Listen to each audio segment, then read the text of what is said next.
All right, welcome back to the channel.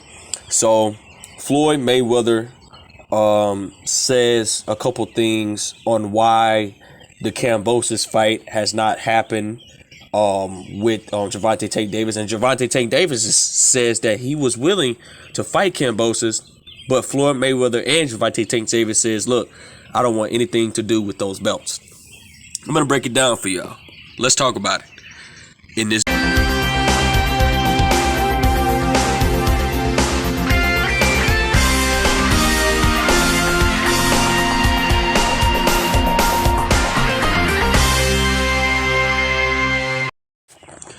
King Jr.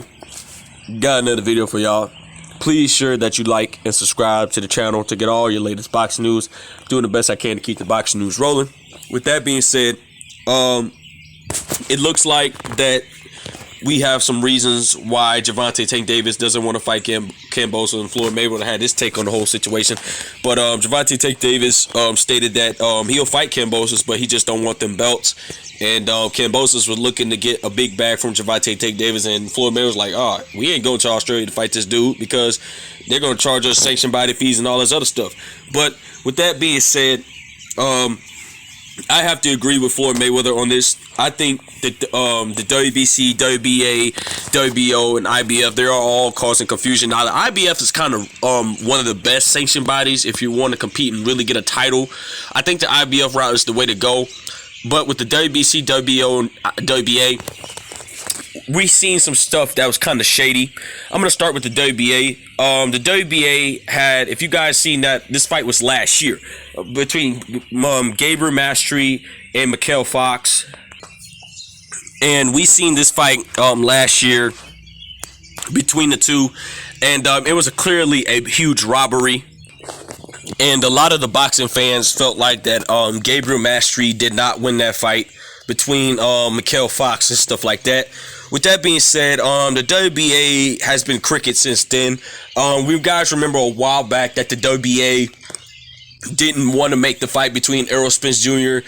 and Eugenio Ugas, and they didn't really want to make Manny Pacquiao and elevate him to the super champion after a 2-year layoff. And Manny Pacquiao has criticized him that the WBA was very unorganized. They didn't really want him to give me a fight and stuff like that. So with that being said, the WBA is definitely have all these belts. They talk about they want to eliminate most of the belts. WBA has like the silver, super, gold, and platinum, all these other belts just like the WBC as well. So the WBC, WBA, WBO, these are sanctioned bodies that just obviously does cause confusion in the sport of boxing. And I have to agree with Floyd Mayweather on this as well, because you're basically taking sanctioned body fees out for strange reasons. Like, why do you need sanctioned body fees to take money out of the fighter's pocket? You know, I understand you represent your brand, but the sanctioned body fees are ridiculous. And I don't know if this is true, but if you do win undisputed, they take 20% out of your check. And then out of 20%, how much money do you lose? Like let's say if you make $20 million, and they want 20%, so they get what, 5 million or something like that. It's just confusion. I don't know the numbers exactly. Don't quote me on that. But I have to agree with Floyd Mayweather on this scenario. We had a scenario with Paul Malignaggi as well, that he stated that Gervonta Tank Davis wasn't a 3-division champion. He was a 1-division champion because he won the super belt. And then this was the WBA comes in because they're creating all these belts like the regular title, interim title, gold title, silver title. You have all these titles, but at the end of the day, Gervonta Tank Davis is a 3-division champion. But I can see why Paul Malignaggi say Gervonta Tank Davis is a 1-division champion, because Gervonta Tank Davis in 2 other weight classes hasn't competed for the super belts. He only competed for regular belts, and the real belt he had was at 130 pounds. With that being said, let's get to the WBC. The WBC is probably the most confused sanctioned body that I ever witnessed, especially when it comes to the lightweight division. You had guys like at that time, I'm gonna go further back. when Mikey Garcia was on the rise of becoming a big star, moving his way up, becoming multiple division champion, he vacated the belt at 135. Luke Campbell and Lomachenko has fought for the vacant WBC belt. So Lomachenko had that WBC belt, and then when Devin Haney was coming up in the ranks and stuff like that, they introduced the franchise belt, which I believe they introduced it to Canelo Alvarez at first. The franchise belt, so people don't know, the franchise belt will allow you not to fight a mandatory. This is a proven fact by Ramisio Suleiman, and at the time at 160, Canelo Alvarez did not have to fight Jamal Charlo, and he could have fought any other body because the franchise belt was a trophy and stuff like that. But coming from recent reports that Canelo Alvarez did not duck Jamal Charlo, Canelo Alvarez has given Jamal Charlo a contract a while back, and he just didn't accept it. This is on record from what Canelo Alvarez team has stated. But Canelo Alvarez didn't have to fight Jamal Charlo because he was a franchise. Mauricio Suleiman stated that the franchise belt is a trophy belt. You don't win it, you don't lose it. So let's go back to the 135 division. So once Lomachenko beat Luke Campbell for that WBC vacant belt after Mikey Garcia vacated, Devin Haney started to petition under the WBC as well. Devin Haney had a shot at the WBC belt, and then they introduces the franchise belt to Vasily Lomachenko as well.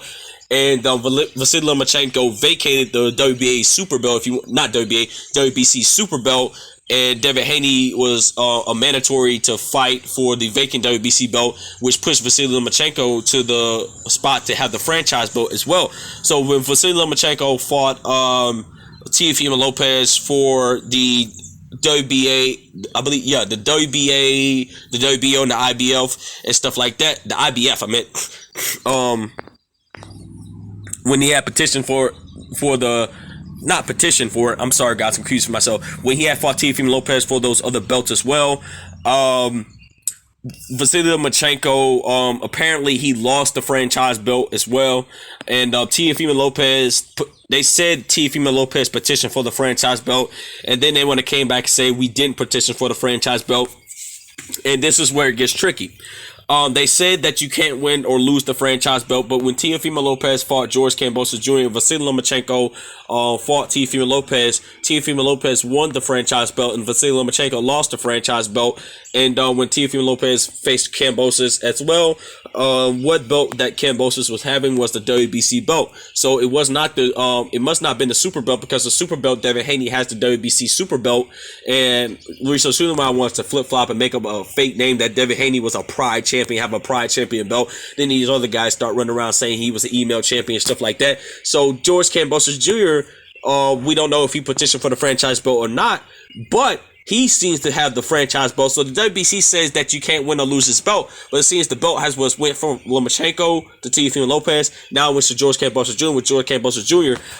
Posted on his social media plays that he was unified champion. Then he flip-flopped and turned around a few days later, trying that he was undisputed. So it makes absolutely no sense on the confusion with these belts, and I have to agree with Floyd Mayweather on this, because it's just causing none but confusion, and you collecting dust at the end of the day when you have all these belts. And the belts doesn't make you the fighter. Makes the belts, basically. And Gervonta Tank Davis, a lot of people criticize how he's being moved. I have to respect how Gervonta Tank Davis is being moved. As a diehard boxing fan, I don't like not seeing Gervonta Tank Davis fight the fight. But if I was in Gervonta Tank Davis' shoes as a businessman, if I know I'm making money against tomato cans, why fix something that it ain't broken? You know what I'm saying? So if everybody was in Gervonta Tank Davis' shoes, and if they seen the money that Gervonta Tank Davis gets to fight a B-level or C-level fighter, I definitely would continue to go for the route. Even though I may not be satisfied with the fight, but as a promoter and stuff like that, it's going to lure people to buy the fight, because everybody wants to see Gervonta Tank Davis because he's excited. He's got knockout power, has ring IQ, boxing ability. Everybody only like Tank because of his power. But when everybody said that Tank couldn't knock out Isaac Pitbull Cruz, of course his hand was broken. But Gervonta Tank Davis showed you more than power. He showed you more boxing ability and stuff like that. What the point of the matter is, guys, that the WBC, WBO, WBA, IBF, they're all causing confusion with all these belts. And the only one with not all these belts is the IBF, because the IBF eliminates mandatories and stuff like that. You will get your shot. There's no cheating or anything like that. So I have to agree with Floyd Mayweather at the end of the day. the reason why they don't want to fight Kambosos is because they don't want to pay sanctioned body fees, and them belts is not going to make Gervonta Tank Davis a bigger star. All it's going to do is take money out of his pocket and take money out of Floyd Mayweather's pocket. You guys know Floyd Mayweather is the money man, and Floyd doesn't like money getting out of his pocket. And even when Floyd had two phases in his career when he was pre-board Floyd and Floyd Money Mayweather. Floyd Money Mayweather, I like the Money Mayweather because he didn't give a damn about the belts. Even though Floyd had the belts at the time, he vacated them belts anyway because he didn't want nothing to do with the sanction body fees and stuff like that. And, you know, at the end of the day, you know, as a fighter, I would rather focus on building my brand and build outside the belt and try to build up a big enough name. So when I do win the belt, my name would be even bigger because the belt made me bigger. But I'm causing confusion myself saying that. Basically, I'm going to say this. You don't need the belts to become bigger, okay? Look how Gervonta Tank Davis is moved, right? You don't need belts to make you a huge star. The belts is just something that, you know, you achieve the belt out your life, great. That's a great accomplishment. But you don't need the belts to become a mega star and to make big money. If everybody were willing to take the Devin Haney route or Floyd Mayweather route, because they gave you the blueprints on how to do it, you guys would be successful. You guys would be living great and stuff like that. And the way boxing going today is, I believe that these belts is draining these fighters out their money. And so when they get out the game, they're not going to have nothing and barely scraping by trying to invest in businesses and stuff like that. But with that being said, guys, Floyd Mayweather doesn't like the sanctioned bodies because they just taxing fighters out of their money. And he says they was willing to make a Kambosos fight, but they was not willing to fight for those belts. With that being said, it is what it is. Make sure you like, subscribe, and comment. This is your boy King Jr. I'm out of here. Peace.